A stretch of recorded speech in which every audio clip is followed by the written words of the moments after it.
అల్లు అర్జున్ రాజకీయాల్లోకి రాబోతున్నాడా? Allu Arjun political strategist Prashanth Kishore ను కలవడం వెనుక ఉద్దేశం ఏంటి? ఇదే ఇప్పుడు సోషల్ మీడియాలో పెద్ద ఎత్తున చర్చ జరుగుతుంది. రాజకీయ వర్గాల్లోనూ సినీ వర్గాల్లోనూ వ్యూహకర్త ప్రశాంత్ కిషోర్ ను అల్లు అర్జున్ కలిశాడు అనే చర్చ నడుస్తుంది.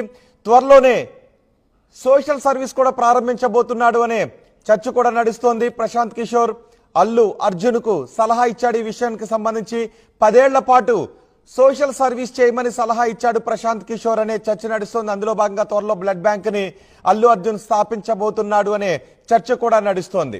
10 ఏళ్లు సోషల్ సర్వీస్ చేసిన తర్వాత రాజకీయ రంగ ప్రవేశానికి స్కెచ్ గీస్తున్నట్టుగా తెలుస్తోంది. 10 ఏళ్ల తర్వాత చేయబోయే రాజకీయ రంగ ప్రవేశానికి ఇప్పటి నుంచే ఒక ప్రణాళికాబద్ధంగా ముందుకు అల్లు అర్జున్ వెళ్లబోతున్నాడు అనే చర్చ జరుగుతుంది. అందులో భాగంగానే వ్యూహకర్త ప్రశాంత్ కిషోర్ ని కలిశారు. ప్రశాంత్ కిషోర్ సూచనలు సలహాల మేరకు